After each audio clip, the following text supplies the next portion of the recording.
welcome to today's DnTV.TV show. We're coming at you live from the main terminal of domain name television, DnTV.TV. This is Paige Howe. I wanted to show you some miscellaneous things around the internet today. Hey, anyone else ticked off because of the PayPal security code that they've asked? Where every time you log into PayPal, you have to type in your security code and all this dumb stuff here. Anyway, from me to you, let's encourage them to figure out another way to do that, because that is just terrible. All right, now back to domain business. Let's talk about the NameBio sales report. NameBio.com does a daily sales report of all the domain name sales the previous day. You can sign up for the daily report at NameBio.com. Tip of the hat to NameBio.com. All right, so CookieRecipes.com was one of the names on their list today, and it was a sale at Flippa for $20,000, and I'm not sure if it came with a customer list or content, but I really think this is a great example to use for the type of domain name that can instantly make itself into a business. So there's a lot of talk in our community right now about businesses making businesses of domain names, and I think this is a perfect example where, without having to invent a new app that does something revolutionary, or a new technology, or a new drug, someone can create an online business based upon a community of interest centering around cookies and cookie recipes. And so $20,000 for the domain name, and again, possibly a website at Flippa. Congratulations to the buyer or seller. Next, 4931, a four-number domain name with a dreaded 4 in it, which everyone said was terrible. Oh, it's terrible, it has a 4 in it. Well, it's terrible to the tune of $17,500. I thought Le Shop was kind of nice at $9,000 for the buyer. I have a feeling this is a private seller name, so it obviously has quite a bit of value. We would expect a retail sale, I think, on this name in the 10 to 30 to 50 to however high the new owner wants to ask.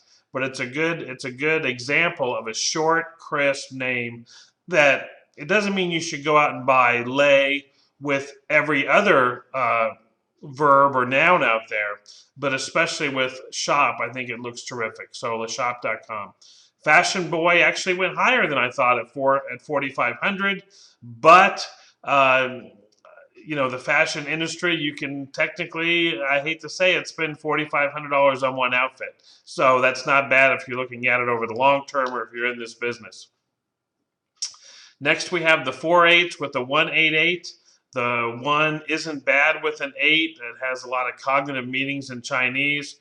$4,000 for a 7-number domain name. Here's a 4-letter domain name, IFDB. People may have thought, oh, it should go lower because it has an I at the beginning. That's a vowel. It makes it a Chinese non-premium.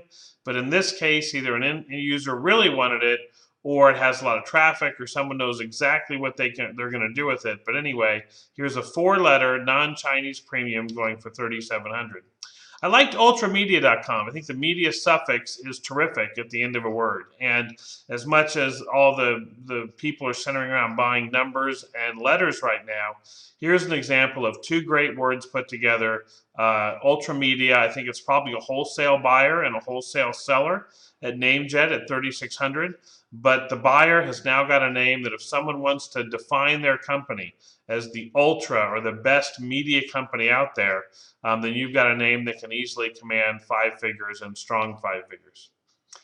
These two are kind of interesting, HG466 and HG477. This is where you do need to be an expert on what HG means, and I don't know what it means. If it means Hong, or if it means Gong, or if it means the symbol for Mercury.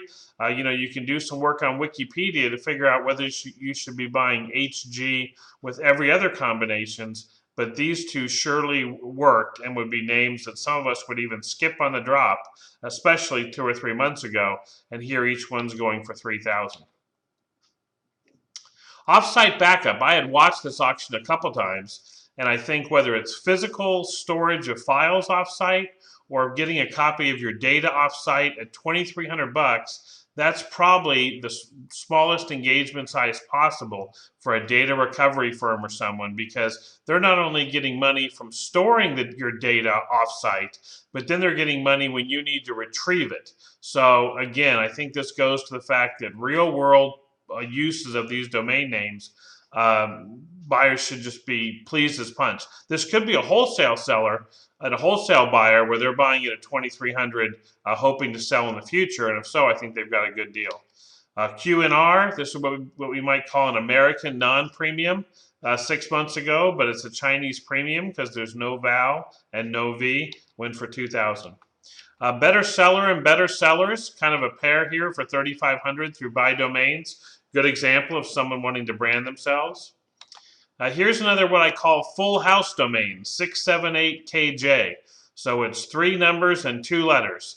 The 678 is a pattern of consecutive numbers, and then you've got 2 Chinese premiums, so $1,200 on drop catch, which means you had one bidder that was willing to pay $1,138, and that's what makes a market, and that's what makes this name $1,238.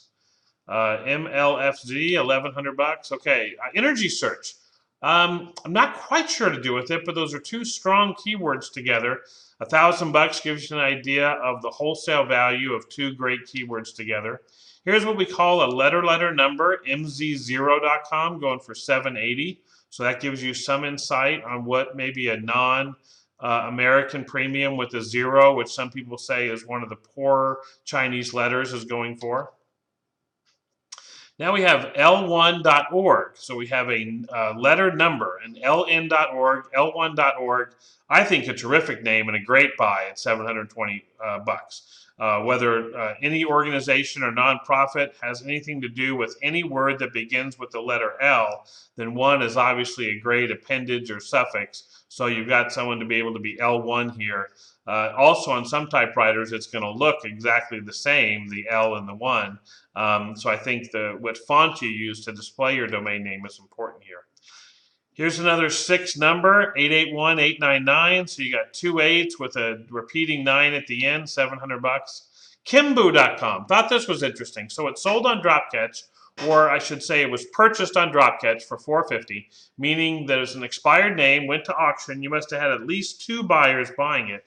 And it just goes to show you that when you're buying these brandables, a little bit of quality goes a long way. So whereas this name is easily pronounceable, if you pronounce it Kimbu.com, it's very clear that there's 2 O's at the end, as opposed to maybe 1 O being Kimbo. And you've got someone buying it for $450 bucks, and if a company in thousands of different industries wanted to get a very short, recognizable name, they've got a chance to get Kimbu.com. So what I want to talk about here is the idea that the person who paid $450 bucks for Kimbu.com, and I haven't looked to see what it is a domain investor. They don't know that they can turn around and sell that name the next day for $450 bucks, like they might if they would have bought a letter, number, or something like that, where they think there's a wholesale value. But at the same point, if there is a 1 in 10 chance that they can sell this name for 10 or 20,000 over the next 5 years, that's really the market that we're in. So some names have a high upside and don't really have that potential for liquidity where you could just sell this thing right away and get your money back. But here you want to pay for quality, and I think this buyer did. And even though he doesn't have immediate liquidity, he's got a much more premium name than even if he or she looked for all the other 6 letter brandables that day and thought, well, I'll just get one for reg fee. I think it's better to have quality in the brandable space. All right, here's another 7 number with 4 7s at the end, $340 bucks. I would think that's probably a good buy given what some other highly premium patterned 7 numbers have gone for. Here's one that I scratched my head at, PJ6660. So most people would say it's got a 0, which makes it a non-in-demand premium. It's not 6 letters, but it's 2 letters and 4 numbers. And if you're out there and you have any idea why PJ6660, besides maybe traffic, is such a premium name that it would go for, in essence, 30 times reg fee, then you're probably the buyer of this name, and I wish you luck on your sale. The PJ must mean something because the 6657 came right after it at 300 bucks. All right, couple interesting names here. I wonder on these names if people just happen to get lucky, where if your name was Jackson Martinez, you just got to buy your full domain name for 165 bucks and are probably wondering whether there was another Jackson Martinez that owned it before you. And then secondly, there must have been a third Jackson Martinez that must have been bidding up to be able to give a $155 bid for someone to have to pay $165. Same with Rick White. Rick Wright. There must have been an original Rick Wright that owned this name, and then they let it drop, and then you must have had two Rick Wrights going after. So it's an incredible ability to have your full name spelled out in .com, and congratulations to these two buyers. All right, name of the day, buy of the day, wish I would have known, I would have bought it. For me today on yesterday's report is disabilitycheck.com. And I think for people that are on disability, this is the time of the month when they get paid, so you can think of it as their version of paycheck.com. It could also have some applications with checking to see if you're disabled, checking to see if your facility passes the disability test, or there's a growing amount of law firms and attorneys that practice in this area to be able to qualify someone for disability, which over the course of a 10 or 20 year payment stream can be tens of thousands, if not hundreds of thousands of dollars. And this name just seems to resonate with that group. When someone says, have you got your disability check? I get my disability check today. Or checking to see if you are disabled. So I thought that was the buy of the day, disabilitycheck.com. Yearbook picks I put up here because it's interesting how you can see the PICKX. But in this case, because you are thinking about a picture, I thought the X went with it a little better. And then a nice phrase name, leadyourteam.com. I think, again, this is a speculative name. Assume it's a wholesale seller and a wholesale buyer on NameJet. But I think that if you do get an inquiry in this name, even if you had to wait for the best of 5 to 6 inquiries, I think you've got a good chance of doing $2,000 to $3,000 for your $100 purchase price. So there's more things out there besides numbers. We think there's some great phrases. We really like Disability Check. You can learn a lot from these numbers that are going through. But again, why the HG went and why the HG didn't just reaffirms to me that I don't know this language. I don't know the popular suffixes, and I don't know enough about HG to know whether everything else with HG would work. So that's the domain name report for today, going over the name bio sales report. And I thought I would share with you guys just another quick note. I talked about earlier how I was really frustrated by the whole PayPal thing, having their the security capture on there, and how you have to sit there and type it in every time you go into PayPal, which has just been a mess, in my opinion. But the thing I want to talk to you about last is this idea of GoDaddy's concert, and I want to ask out there in the domain community, did anyone else win? I hate to say anyone else like I won. I'm sorry. Did anyone out there win? So they had a GoDaddy customer, and every day that you bought something or did something, kind of at the same time that they got rid of the coupons, they said, we're going to start this contest and give away a bunch of money. So I don't know if anyone out there is Paul F. or Deborah H. or all these other ones, but given domainers, especially auction buyers, especially people with a lot of names at GoDaddy that are renewing, my question is, did anyone out there win in the GoDaddy sweepstakes? So thanks for viewing today's episode of DnTV.tv. Wish you great success in investing in, owning in, and managing your domain name. And come back or see our other videos at DnTV.tv.